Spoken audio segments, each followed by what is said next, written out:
The diagnosis didn't come with a thunderclap. It arrived with the quiet scratching sound of a fountain pen on a notepad. Dr. Eris Thorne, a man whose hands were insured for millions, placed the pen down and folded his calm fingers over the file on his mahogany desk. Eleanor Vance sat opposite him, her spine as rigid as the steel beams that supported her global empire. She was 62 years old, possessed a net worth that exceeded the GDP of small nations, and had just been told she was bankrupt in the only currency that mattered: time. Glioblastoma multiforme, Dr. Thorne said, the Latin syllables rolling off his tongue like a verdict. Aggressive, diffuse. Operable, technically, but the location suggests that cutting it out would take you with it, your memories, your personality. Eleanor didn't blink. She adjusted the cuff of her charcoal blazer, a reflex to smooth out imperfections. "Timeline?" she asked, her voice devoid of the tremor vibrating in her chest. 6 months, he replied softly. Perhaps a year with aggressive chemotherapy, though the quality of those months would be poor. Without intervention, the decline will be steep. Headaches first, then balance issues, then silence. She stood up. She didn't thank him. What was there to thank? But she nodded once, a curt, businesslike acknowledgement of the transaction. She walked out of the office, past the weeping families in the waiting room, and into the private elevator. As the doors slid shut, turning her reflection back onto herself, she looked at the silver antique pocket watch she always carried. It was ticking, loudly, relentlessly. For the first time in her life, Eleanor Vance was terrified. The Rainier district of Seattle was a patchwork of gentrification and neglect. A place where sleek glass condos cast long shadows over crumbling brick warehouses. Eleanor's armored sedan, a silent black shark in a sea of commuter traffic, looked out of place as it navigated the potholes of 4th Avenue. David, her driver of 20 years, watched her in the rearview mirror with concern. She hadn't looked at her phone once since leaving the clinic. She was staring out the window, watching the gray city blur into streaks of rain. "Stop here," Eleanor commanded suddenly. The car pulled up alongside a chain-link fence woven with ivy and morning glories. This was the Green Patch, a defiant acre of community garden in the middle of an industrial wasteland. It was chaotic, vibrant, and messy, everything Eleanor usually despised. It was also where her son, Leo, had been hiding from her for 7 years. Eleanor stepped out into the drizzle. Her Italian heels sank slightly into the mulch path, ruining the leather, but she didn't look down. She saw him near the back, by a converted shipping container that smelled of roasted coffee and yeast. Leo was kneeling in the dirt, wrestling with a stubborn root system in a raised bed. He looked older than the photo she kept in her desk drawer. Broad shoulders, a beard that needed trimming, and eyes that crinkled at the corners when he laughed. He was laughing now, talking to a young woman with paint-stained overalls and bright auburn hair tied up in a messy bun. "It's a weed, Leo," Sarah said, tugging at the green stalk. "It's invasive." "It has a flower, Leo," the woman argued, smiling. "If it's pretty, it stays. That's the rule." "That is not a horticultural rule," Leo groaned, finally ripping the plant free and falling backwards onto the grass. Eleanor cleared her throat. The sound was small, but in the intimate bubble of the garden, it acted like a gunshot. Leo froze. He scrambled to his feet, wiping muddy hands on his jeans. The laughter vanished, replaced by a mask of guarded indifference that broke Eleanor's heart, though she kept her face impassive. "Mother," Leo said, "to what do I owe the pleasure? Is the rent going up again?" "I am not here about the rent. I am here with a job offer." Leo scoffed, crossing his arms. "I'm not coming back to Vance Global. I'm not running the charitable foundation, and I'm definitely not putting on a suit." "I don't want you in a suit," Eleanor lied. She wanted him safe, near her, in any clothes he chose. "I am taking a sabbatical. 6 months. I'm retreating to the estate on Orcas Island. The grounds are a disaster, and the kitchen hasn't been used in a decade. I need a landscape architect and a private chef. Leo narrowed his eyes. You? A sabbatical? You worked through your own appendix rupture. I am tired, she said, the admission tasting like ash. I want to restore the house. I'll pay triple your bakery rates, and I'll fund a grant for this garden, significant enough to secure the deed permanently. Leo looked at Sarah. Sarah stepped forward, her expression curious rather than hostile. She wiped a smudge of dirt from her cheek. And me, Sarah asked. I assume I'm not invited. You run the art program next door, correct? Eleanor said, having done her research in the car. The estate has a gallery wing that is collecting dust. Come catalog it, manage the interior restoration. Same terms. Leo hadn't missed his father more than in that moment, but he saw something in his mother's face, a flicker of fear she couldn't quite suppress. 1 month, Leo said cautiously, but we do it our way. No micromanaging, no staff meetings. Agreed, Eleanor said. The Vance estate was less a home and more a monument to isolation. Perched on a cliff edge on Orcas Island, it was a sprawling structure of glass, steel, and gray stone, designed to look out at the ocean while turning its back on the world. When Leo's battered pickup truck crunched up the gravel driveway 2 weeks later, following Eleanor's limousine, the house looked particularly imposing against the slate-gray sky. Eleanor met them at the massive oak doors. She had traded her blazer for a cashmere cardigan, but she still looked like a CEO on a site visit rather than a woman at home. There are 4 guest suites, Eleanor instructed, her voice echoing in the cavernous foyer. Choose whichever you prefer. The kitchen is stocked according to the list Leo sent to Ed, though I doubt anyone needs that much butter. You'd be surprised, Leo muttered, lugging 2 duffel bags inside. He looked around the foyer, which was devoid of furniture save for a single abstract sculpture that looked like a twisted piece of metal. It's cozy, in a don't-touch-anything sort of way. It is minimalist, Eleanor corrected. The first few days were a study in friction. Leo took over the kitchen like an invading army, filling the sterile space with the chaotic, warm smells of yeast, rosemary, and roasting garlic. He played jazz music that drifted up the stairs, invading Eleanor's study where she pretended to work. Sarah, meanwhile, began opening curtains that have been drawn for years, letting the harsh sea light flood the dusty rooms. Eleanor found herself retreating. The medication Dr. Thorne had prescribed made her nauseous, and the fatigue was a heavy, wet blanket she couldn't shake. She spent hours in her library staring at the same page of a report, listening to the sounds of life downstairs with a mixture of hunger and resentment. On the 4th night, the smell of roasted chicken was too much to ignore. Eleanor descended the floating staircase to find the dining room empty. Confused, she followed the laughter to the kitchen. Leo and Sarah were eating at the large marble island, sitting on stools, a bottle of wine open between them. They stopped talking when she entered. The silence was sudden and awkward. I assumed dinner would be served in the dining room, Eleanor said, stiffening. The dining room table is 20 feet long, Mom. It felt ridiculous for 2 people. There's a plate here if you want it.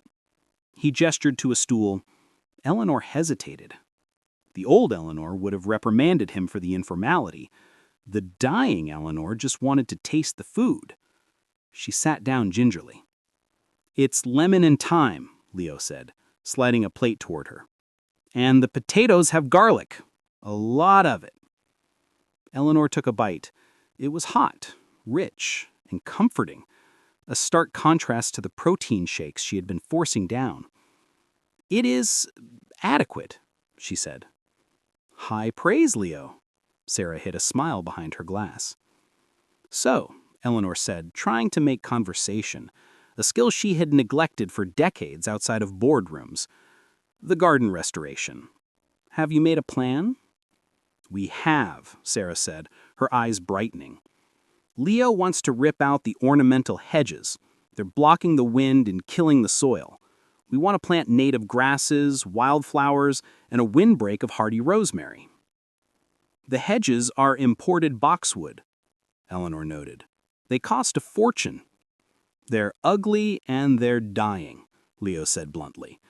Do you want a garden that looks expensive or one that lives? Eleanor looked at him. He was challenging her, but not with malice. He was challenging her to see the reality of the thing rather than its price tag. Do what you want, she murmured, feeling a sudden wave of dizziness. She gripped the marble counter. I trust your judgment. Leo blinked, surprised by the concession. But before he could answer, Eleanor stood up abruptly. The room tilted. I have a conference call. She lied, her face draining of color. Thank you for the meal. She walked out with as much dignity as she could muster, but she heard Sarah whisper as she left, Is she okay? She looks pale. She's just working too hard, Leo replied, his voice laced with frustration. She doesn't know how to stop. The following week brought a rare break in the Pacific Northwest gloom. The sun pierced through the clouds, turning the ocean a brilliant, glittering blue. Eleanor, feeling a temporary surge of energy from a new steroid dosage, decided to venture outside. She found Leo and Sarah near the cliff edge.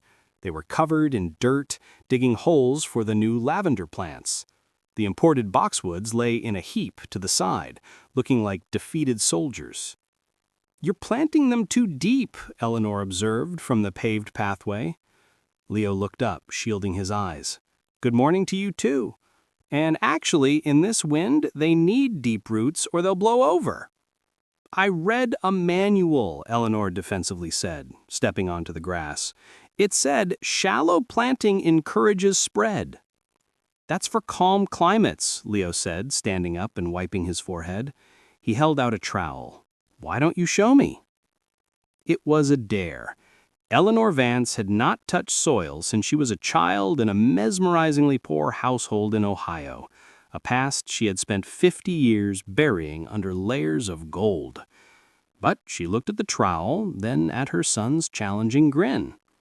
She took off her sunglasses. She walked over, knelt on the kneeling pad Sarah hurriedly threw down for her, and took the tool. She dug. The earth was cool and damp. It got under her manicured fingernails.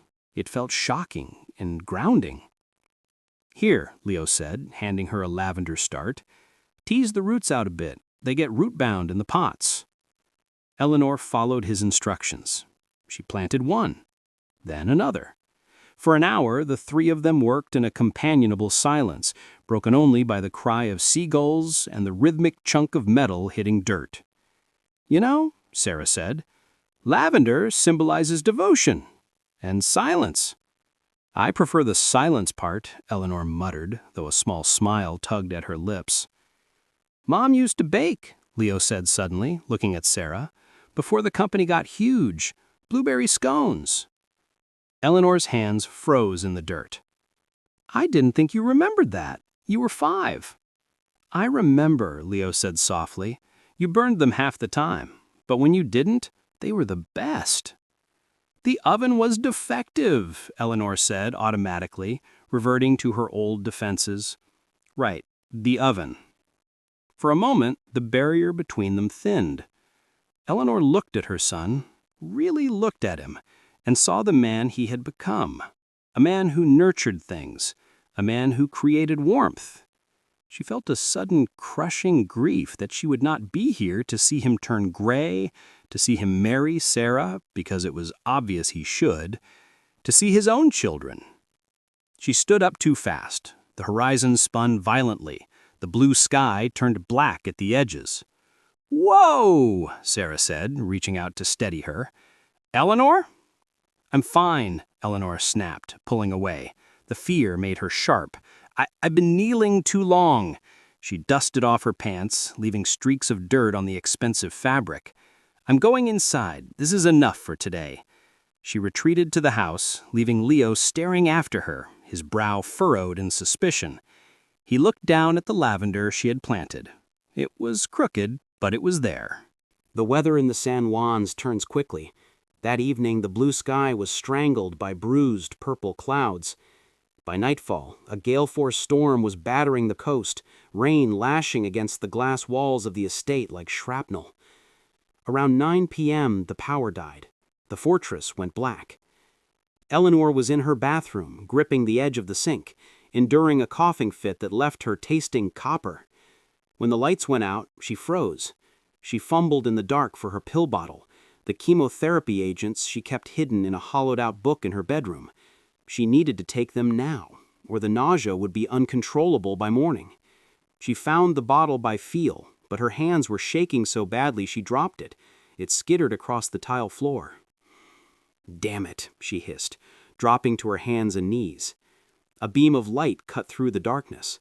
Leo was standing in the doorway with a heavy-duty flashlight. "Mom, I brought a light. The generator seems to be—" He stopped. The beam landed on Eleanor, crawling on the floor, and then on the orange prescription bottle lying near the tub. Eleanor snatched the bottle up, but it was too late. Leo crossed the room in 2 strides. "What is that?" he asked, his voice tight. "Medication for my blood pressure," she lied, clutching it to her chest. "Let me see," Leo demanded. He didn't wait. He gently but firmly pried her fingers open. He shone the light on the label. Temozolomide, caution, chemotherapy agent. The silence was louder than the storm outside. Leo looked from the bottle to his mother's gaunt face, connecting the dots he had been ignoring. The weight loss, the pale skin, the dizziness, the sudden sabbatical. "Glioblastoma?" he whispered, the word sounding foreign in the bathroom. Eleanor slumped against the bathtub, the fight draining out of her. "Yes." "How long?" "Months. Maybe." Leo dropped the flashlight. It rolled on the floor, casting chaotic spinning shadows. He sat down heavily on the cold tile opposite her, pulling his knees to his chest. He looked like the little boy she used to know, terrified of the dark. "Why didn't you tell me?" he cracked. "Because I didn't want you to come back out of pity," Eleanor said, her voice trembling. I wanted to know if we could be a family again, just us. Not the money, not the sickness." "You stupid, stubborn woman," Leo choked out, tears spilling over. He reached across the gap and grabbed her hand. His grip was iron-hard. "You don't invoke family by lying to them." "I know," she whispered. "I'm sorry, Leo. I'm so sorry." Sarah appeared in the doorway, holding a candle. She saw them on the floor, the billionaire and the baker, holding hands in the wreckage of the truth. She didn't say a word.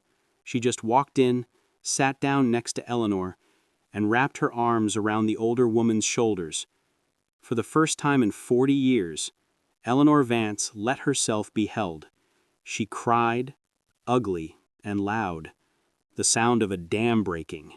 The morning after the storm, the air was clear, but the reality had shifted. There were no more secrets. Leo moved his things into the room next to Eleanor's. He took charge of her medication schedule. He cooked meals designed to combat nausea. But the world outside had not stopped ticking. 3 days later, Eleanor's phone rang. It was her personal assistant, voice hushed. "Mrs. Vance, it's Sterling. He's called an emergency board meeting for Friday. He's moving to liquidate the Rainier District assets.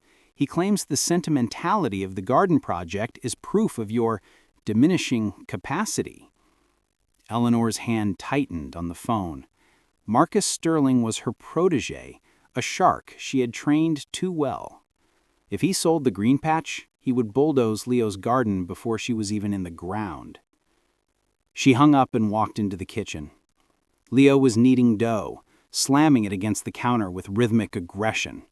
"We have to go back to Seattle," Eleanor said, calmly. Leo stopped. "No, you're not well enough to travel. Dr. Thorne said stress accelerates the symptoms. If we don't go back, Marcus Sterling is going to sell your garden. He's going to sell the green patch to a condo developer next week." Leo turned slowly, flour dusting his apron. "You own the company, Mom. Just tell him no."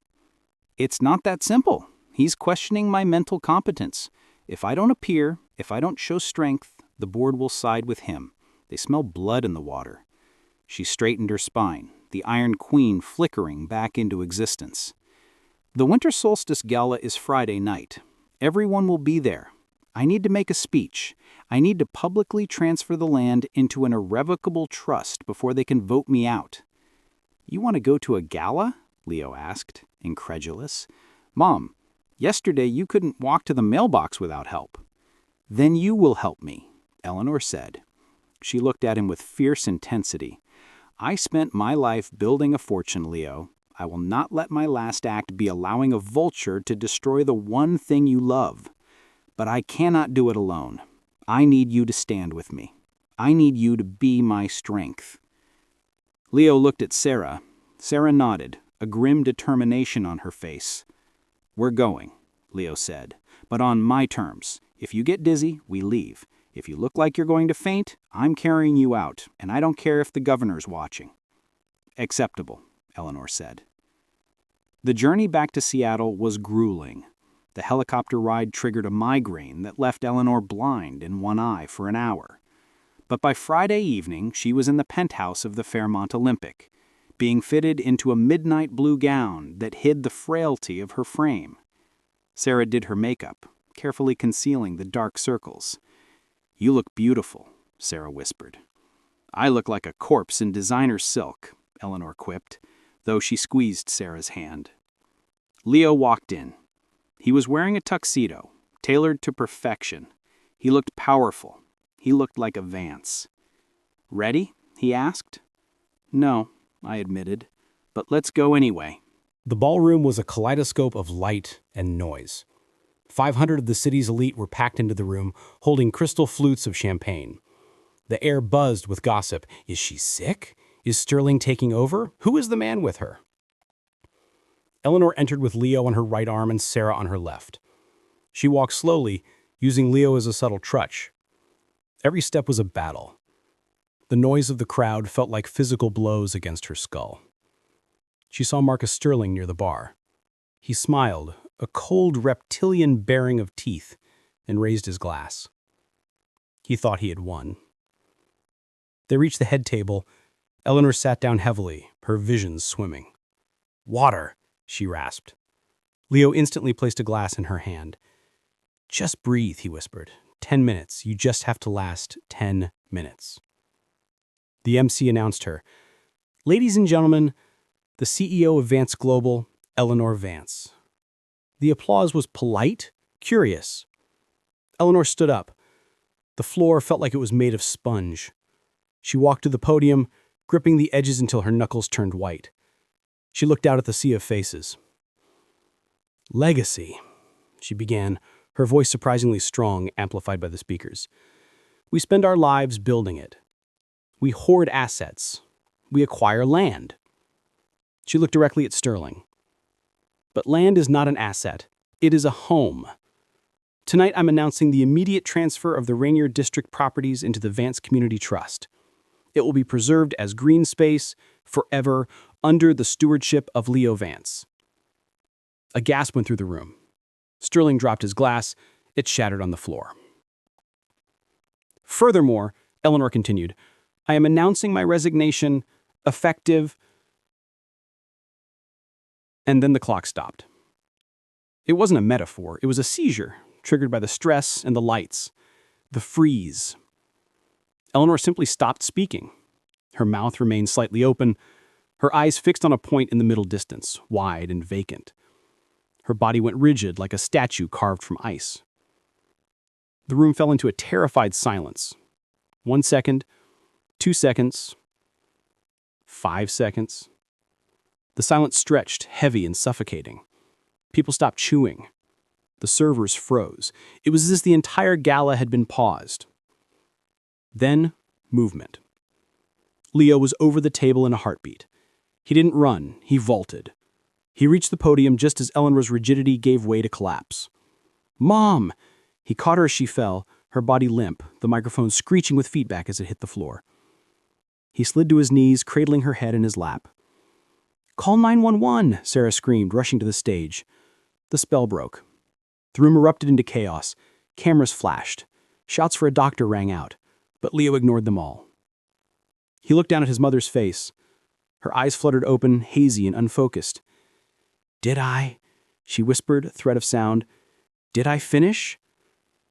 Leo looked up at the stunned crowd, at the furious face of Marcus Sterling, and then back at his mother. Tears fell from his face onto hers. "You finished, Mom. You won. It's done." "Good," she breathed, closing her eyes. "Take me home, Leo. Please. Not the hospital. Just the garden." "I got you," Leo said. He lifted her into his arms, carrying her through the stunned crowd like she weighed nothing at all. Eleanor Vance didn't die that night. She lived for another 3 months, 92 days of winter turning into spring. She spent them in the guest cottage of the community garden, watching the rain water the soil she had saved. She didn't look at spreadsheets, she looked at Leo kneading dough. She watched Sarah paint.